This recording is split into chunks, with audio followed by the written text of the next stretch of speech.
Bonjour, je suis Martha Jonville, la directrice du Centre d'art La Cuisine. Ça fait maintenant 10 jours qu'on prépare architecture et paysage à la cuisine.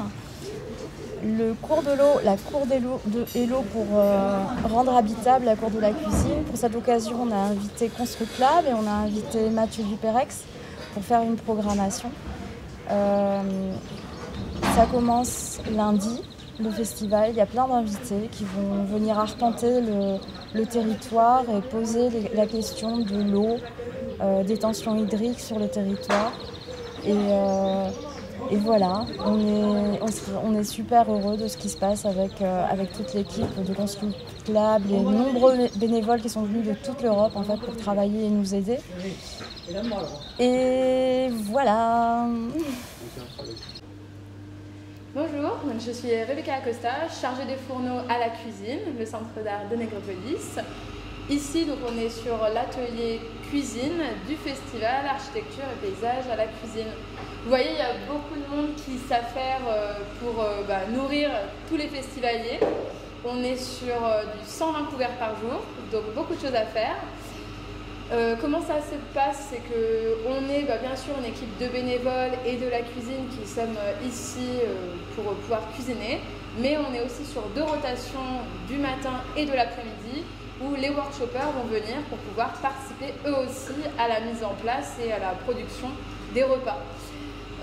C'est une ambiance assez décontractée, mais bon, il faut quand même qu'on puisse tous se nourrir. Et c'est super intéressant parce qu'on découvre beaucoup de choses et ça permet une continuité aussi avec le festival. Le menu d'aujourd'hui, alors on est sur des tartines avec des oignons caramélisés, des tomates fraîches et un pesto basilic. Le tout servi avec une salade verte et une vinaigrette. Tous les producteurs sont des personnes de Négropolis avec lesquelles on a des partenariats et on travaille régulièrement. L'idée est de pouvoir aussi mettre en avant tout le travail des personnes de notre territoire et de pouvoir les faire découvrir à l'ensemble des personnes qui viennent de partout en Europe et parfois au-delà, ici à Négropolis. Donc, moi je m'appelle Alexander Römer, je suis architecte charpentier du métier. Le collectif ou le réseau Construct Lab est un réseau international européen qui se retrouve sur des projets, créer des moments collectifs et qu'on a fait. Donc ici à la cuisine, on est invité pour faire une installation architecturale. Notre objectif, c'était de proposer cet atelier collaboratif, donc le moment qui fédère le réseau Construct Lab. Comme on vient un peu de tous les 4 coins d'Europe, on se retrouve ici et on travaille ensemble sur le sujet, la grande question de l'utilisation et de l'usage de l'eau. Bonjour, je m'appelle Sarah et je participe au projet qui se fait en ce moment à la cuisine, à la cour du centre d'art au village de Négropolis. Et moi je fais partie du groupe qui s'occupe de la partie de la grue en fait, qui ramène de l'eau de la rivière de l'Aveyron pour en fait alimenter la piscine qu'on est en train de prévoir. Et en fait notre groupe en fait, on s'est divisé un peu les tâches en 2, ça veut dire une première partie où il fallait construire que la structure porteuse et puis après la deuxième partie qui était plus celle de construire tout ce qui est grue, en bois et les seaux etc. qu'on va utiliser après pour récupérer l'eau de l'autre côté du mur.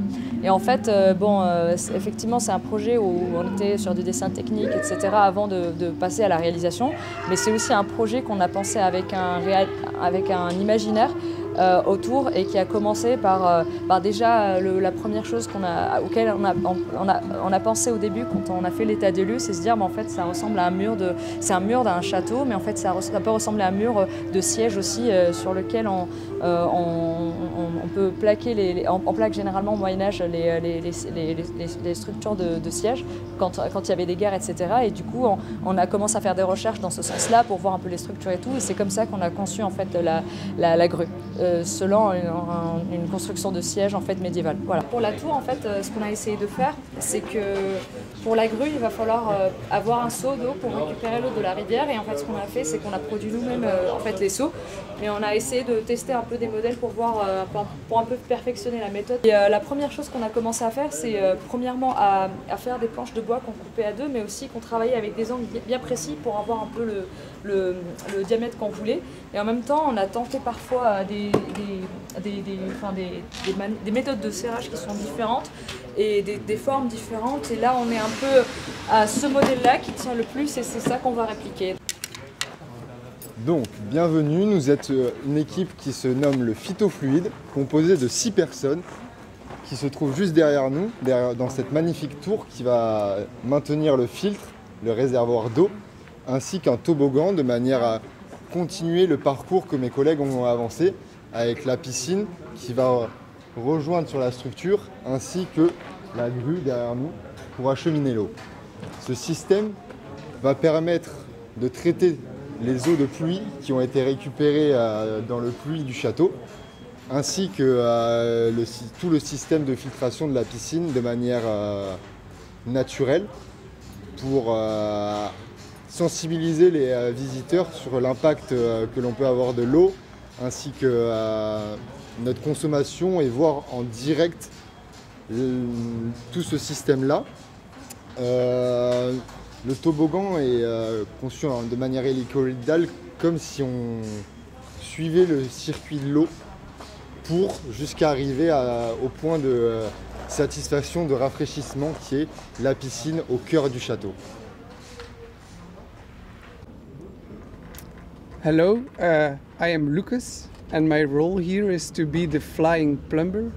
The flying plumber walks around and he looks at all the different steps, all the parts, the pool, the filter, the plants, and the water fetching device, le château d'eau, to bring them all together. So I try to talk with everybody and make sure that their devices that they make can all be interconnected, and to make a system that works in a loop to bring the water from the source into the pool through the filter, and then make a cycle that can keep the water in a good shape, and when the water is dirty, it flows towards the right place. In a water system, the heights are really important. So if you want something to flow over into something else, then you have to make sure that the distance is not too far, because when you have a pipe, it has a certain drop. And here we work with a system that is in fact made out of roof tiles, which makes a very big drop of 10 centimeters per meter. So it's important to have the filter in the right place according to the placement of where the water comes from, which is the château d'eau. Alors on est la team piscine. Nous sommes Emma, Julia, Fanny, Alex, Ella, Alex and Jean-Mi. And we are now, on est en train de finir la piscine maintenant pour ensuite la remplir d'eau. La piscine, elle se situe après un filtre, avant un filtre. C'est un peu un circuit qui tourne en rond. Et elle va aussi alimenter la tropical space pour que les plantes soient alimentées.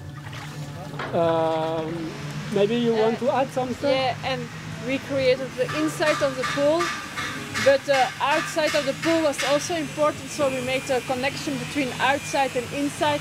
So there will be benches, stairs and relaxing areas, so we have the connection swimming pool outside and still it feels a little bit closer. We're gonna cover up the space, and then we can create a lot of play in the swimming pool. That is it. Alors, donc ici c'est le Tropical Show. Donc, moi je suis Anaïs et je travaille avec Gaëtan et Juliette. Donc nous, ce qu'on essaye de faire là, c'est de recréer un système de bassin. En fait, on est le passage qui mène jusqu'à la piscine. Donc on rentre par ici. Il y a un petit chemin qui nous emmène jusqu'à la piscine sur les escaliers. Et il est en fait entouré de végétation qui va rentrer comme ça, qui va envahir un peu le chemin et la place du coup. Au niveau de la végétation, on va avoir pas mal de roseaux qu'on va nous-mêmes aller chercher dans la nature. Il y aura d'autres fleurs comme des salicaires qui sont aussi issues de fossés notamment. Donc nous on aura plein de petits fossés ici. À gauche vous voyez il y a une autre petite structure qui est collée, là ce sera le vestiaire. Donc entouré de roseaux, on va essayer d'avoir pas mal de masse pour pouvoir se changer en toute intimité. Et donc ensuite on peut aller jusqu'à la piscine. Au-dessus là il y a une construction qui va nous permettre d'y accrocher des brumisateurs parce que c'est tropical. Et il y aura quelques morceaux de tissu comme il y a au niveau de la piscine pour créer des zones d'ombrage. Voilà. Et donc là en fait Gaëtan et Juliette sont en train de construire un prototype de jardinière. C'est pas vraiment des jardinières, ce sera plus comme des cerclages, pas en cercle du coup. Pour maintenir les roseaux, parce qu'une des contraintes qu'on a, c'est que les roseaux sont très hauts. Et que l'idée, c'est qu'ils ne puissent pas bouger dans tous les sens. Donc là, c'est le premier prototype, et si ça fonctionne, eh ben, on envoie le reste pour pouvoir planter dans toutes les zones où on voit la bâche. Voilà.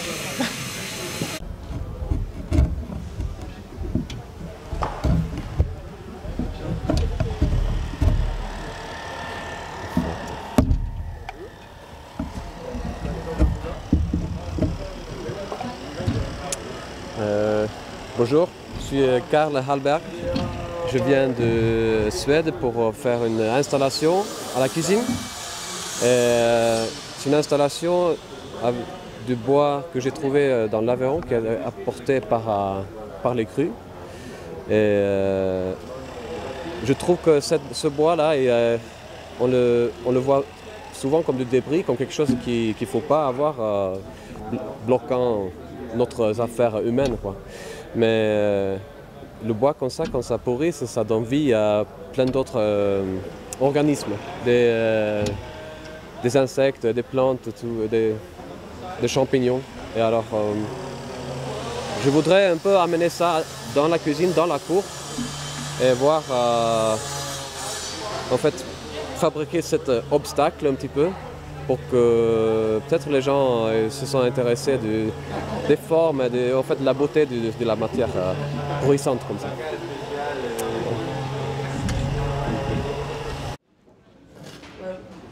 Yeah, does it work? I'm Yo, and for this past week I've been working with my team, Myrtil, Gaëtan and Jan, on this kitchen structure. The plan was to make a dishwasher because inside the kitchen there is not enough place to wash big dishes. So that's why we made this kind of long structure where you can place dishes here, then wash them first with warm water. The warm water warms up because of the spiral form that's heated up in the sun, and it comes from the blue barrel right there. So first you can pre-wash with warm water, and then afterwards you can rinse it with cold water before putting it here on the area where it's going to be able to leak down and dry. So yeah, that's me in the kitchen. Du coup, ici c'est l'atelier sérigraphie. On a deux graphistes qui font partie du Construclab ici, donc il y a Mathilde et Adeline. Et nous, on est Jordan et moi, Lola, on est des élèves de l'école d'architecture. Et ici, il y a Adèle, stagiaire à la cuisine. Et on a contribué à apporter notre petite touche graphique à l'ensemble de la construction qu'on est en train de faire actuellement. L'idée générale, c'est en fait aussi d'essayer de faire le lien entre toutes les structures qui sont en train de se monter et de raconter en fait un peu l'histoire à travers des formes graphiques et de créer la narration entre chaque structure à travers différentes formes qui se lient entre elles, un peu comme les structures se lient entre elles via le réseau d'eau ou via les histoires de chaque groupe. Et donc pour ça, on a utilisé la sérigraphie, qui est une technique d'impression qu'on peut faire sur tissu et sur papier. Et c'est vraiment un moyen pour produire des supports qui vont pouvoir être faits en plusieurs fois et aussi pour faire des couches. C'était un peu assez important cette idée de strates pour nous. C'était un peu toutes les strates des ateliers, des différents ateliers qui se mélangent. Et nous, on a essayé de le retranscrire à travers des motifs et des formes qui vont parler de chaque atelier comme un tout et qui se retrouvent sur des paréos, des t-shirts, des tentures et des transats et des bouées et plein de trucs. Sur le thème de l'eau et du fen.